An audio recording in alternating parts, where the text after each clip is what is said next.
Hello, my name is Venice and welcome to my YouTube channel. I know it's been a while, but I'm back. I personally just haven't felt like recording. I'm really working on trying to take this hobby more seriously. Like I said, I have so many ideas and so much content I could post, like from past trips, experiences. I just haven't got around to it, but I'm trying to work on like a better way of storing videos and recording and things of that nature. So bear with me, people. So like always, we're going to start with an update. So right now I'm at UT Southwestern in Dallas. I started off with a 13-week contract and I extended for 8 more weeks, which I think that's just started now. So I'm in Dallas until September, and I must say I kind of love Dallas. I'm feeling Dallas. Being from Arkansas, a lot of people from Arkansas end up in Dallas, so I know a lot of people here. It's always something to do compared to where I come from, so I love it. And maybe later on I can share some experiences about where I've been, what I've done here, certain stuff to do. But anywho, so that's that. So the whole point of this video today, we're going to talk about housing, travel nurse housing. I'm mainly going to talk about my methods. There's plenty of ways to go about housing. I'm going to mainly share what works best for me personally, like my personal advice and why I like to do what I do. So let's just talk about some of the options. So first off, we are aware that the travel company gives you a housing stipend. Now, how you use that is up to you. My thing is, you want to save the most money because you want that money to go in your pocket, not someone else's. So for that reason, that is why I don't suggest letting the company find your housing. Now, there's some contracts where all of that stuff is put in one, like I think Angel Staffing, Crucial, like certain crisis ones, it's like an automatic thing, it's not separated. But regular non-crisis travel nursing, you have the option of finding your own housing. And I highly recommend that unless you just absolutely can't find anything. So speaking of that, when you are vetting assignments, every time you tell your recruiter to apply to a place, go ahead and start looking at housing options and see what it would be like to stay, see what the costs are. All of that should be in your cost analysis on whether whatever they're offering you is going to be worth your time, you know, because you got to remember you're duplicating expenses. So number one rule of thumb with housing is your monthly rent for wherever you're staying at should not be more than 1 week of a travel nurse paycheck. So for example, if you're making $1,800 a week, I suggest your housing is less than $1,800 a week, which is for obvious reasons. So only one check covers housing, the rest of that money is yours per month. So you're getting paid weekly. That money can stack up if you choose housing wisely. So more on housing options, you can do, like I said, let the company find. They usually do like corporate housing, hotels, they got codes, things like that. They can also do like apartments. I even see like my company has an option to give you like the basic furniture. But like I said, all these things come out your paycheck. And if I may be wrong, but I think if you let them handle housing, anything that's left over doesn't go to you. So that's just a thought there. So next, hotels, long-term stays. They could be a good choice. So if think about the amenities of hotels, which are kind of iffy with COVID. Some places have cut back down on that, but you gotta think about, you can have like for sure a free breakfast. There may be like a restaurant, room service, you got cleaning. So those little things, housekeeping. My cons with hotels is not all of them have blackout curtains for us night shifters. Now there's ways around that. You can get your own. You can cover the windows with different things. Also, with hotels, it's just the crowd. You just never know what you're going to get. Sometimes with a lot of those long-term stays, it ends up being like low-income housing for some people. And also, you may end up next door to some slumber party or something, teenage girls, who knows what happened, and then you can't sleep.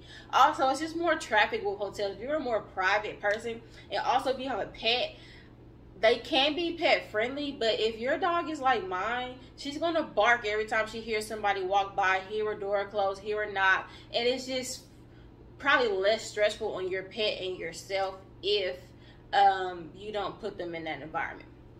So next, another suggestion that a lot of people go with is Airbnb.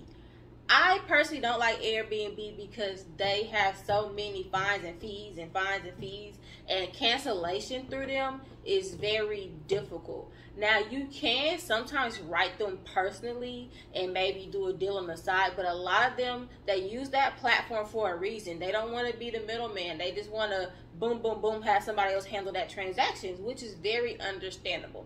So it is an option. It is a more expensive option from my experience when I haven't looked on there. So just keep that in mind. So I would say like your best bet over Airbnb would be like long-term hotel. Check with your company. They usually have discount codes. Even call the hotel. Like, always call the hotel personally. Talk to them, manage somebody. Tell them you're a nurse. Tell them you're a healthcare worker. You're a travel nurse. You plan to stay for a long time. You know, tell them your time period or whatever. They will work a deal out with you. They want your money. They want to be of your service. Most hotels love nurses, love healthcare workers. They appreciate what we do, especially this past year. Like, they will hook you up. So call. My thing is, it doesn't hurt to ask. The worst thing they can say is no, and then you just move on to the next person. All right, so now we're going to discuss my favorite option, which is Furnish Finder. So Furnish Finder is a website. It's similar to Airbnb, but I will say the platform is not as top-notch high-tech. But that, don't let it deter you from using it. So with Furnish Finder, that is a search engine for people who are renting out apartments, homes, rooms, or whatever, similar to Airbnb, but it's specifically catered to travel nurses. That's the crowd they're vetting for. Now, I will tell you, a lot of these people have their places listed on both Airbnb and Furnish Finder. So when it comes to availability, the website may not always be accurate. So when you're searching on there, I would like get like a top 3 to 5 options. Write them all. Some people don't reply in a timely manner, because with Furnish Finder, you're speaking directly with the renter or whoever owns the property or whatever. It's not like so it's like on their time. They may or may not contact you back. Sometimes they have a contact number you can leave a voicemail. I've been hit or miss. Some people answer, some people don't, but I haven't had difficulty finding housing on there. So like I said, with that, the thing is, you are directly conversing with that person. There's no middle engine. There's no like account set up like with payments and things like that. So with that, be very cautious of scams. I haven't been scammed personally, but we know in the world of scammers, it's possible. So ask lots of questions.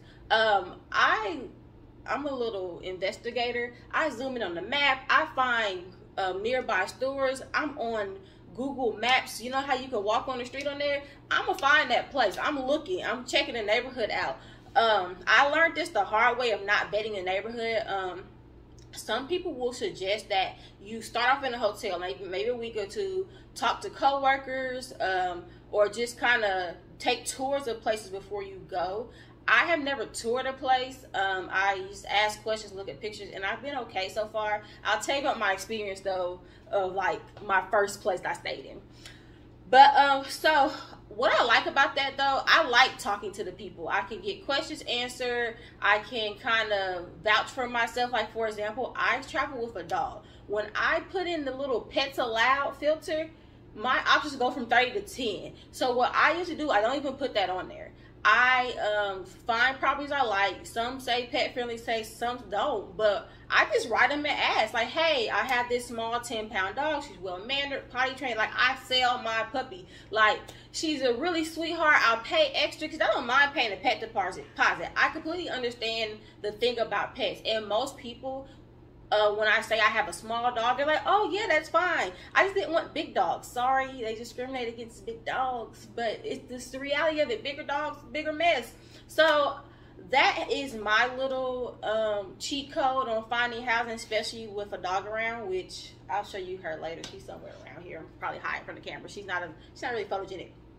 Okay, so like I said, ask questions. If you write somebody and it seems sketchy, you can like ask a video call these days and like, hey, can you show me their property? Can you show me more pictures? Like, if they ain't want to answer your questions, don't rent from them. So I usually do sign a lease. Some people don't recommend it because, oh, what if your contract's canceled and things of that nature? And that's something you can discuss with the renter. Some of them might just keep your deposit but let you out of it, but that's a case-to-case basis. I haven't had that experience. I did get canceled when I was trying to go to California, but I did not secure housing yet. So I was lucky on that part. But what I usually do, I sign a lease. I like having a paper trail, especially if I ever have to prove to, you know, Uncle Sam and them that I'm duplicating expenses. Having a lease, outlining your payments are a good idea. Now, how do I pay them? I've been like 3 different pay ways. I had one landlord Venmo me. I have no problem with that. What I usually do, just so I can know what the payments are later on, I can screenshot our transactions. I say rent for this month, deposit, etc. I label when I send them the money, you know, how to be like, what's this for, etc., or comments under it. I always say why I'm paying this person, and then I keep a screenshot and just save it in my file. So that's your paper trail. That's like your receipts, because not everybody gets receipts, but you also will have that lease. Some people use different like rental apps or whatever. I think right now I'm using some site called Avail. I use another one like rent.com. I don't know. People have different mechanisms of collecting rent. That's on case-to-case basis. All I'm going to say is do what's comfortable with you. If they offer like Cash App and Venmo and you don't feel comfortable, ask them, can I do money order? Can I do this? Can I do that? And most of them are pretty flexible. So that has been, like I said, I've had a great experience with Furnace Finder so far. So, funny story.